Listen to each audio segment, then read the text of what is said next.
చాలా చక్కగా అధికారులు కూడా అంత చక్కగా అరేంజ్ చేసినారు. అండ్ 1 అవర్లోనే ప్రతి పోలింగ్ స్టేషన్లో దాదాపు 100 ఓట్స్ వరకు పోల్ అయినాయి.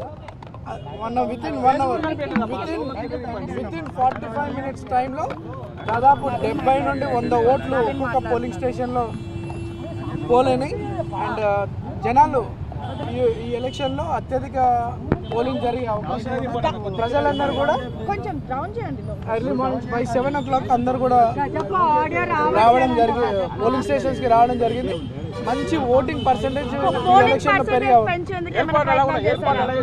చాలా చక్కటి పోలింగ్ పర్సెంటేజ్ పెంచేందుకు, ఎందుకంటే గతంలో కూడా ఇక్కడ 50% దాటలేదు.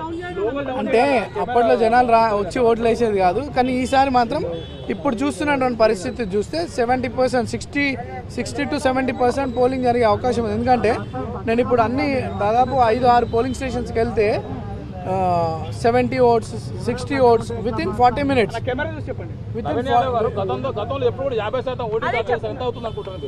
నాకు తెలిసి 63%, 62-63% జరిగే అవకాశాలు ఉన్నాయి.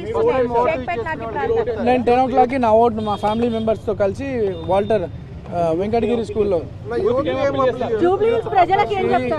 జూబ్లీహిల్స్ ఒక ఫస్ట్ టైం ఓటర్స్కి కానీ vote for your future, vote for your constituency development, not for sympathy, not for sentiment.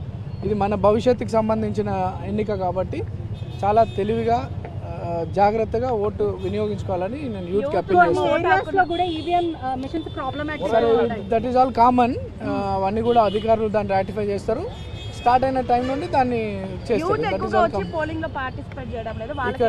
లేదు, ఈసారి యూత్ అంతా కూడా, యూతే కాదు జనరల్గా చాలా మంది ఓటర్స్ నెగ్లెక్ట్ చేస్తారు election. But this time 10 to 15% polling percentage పెరిగే అవకాశం ఉంది.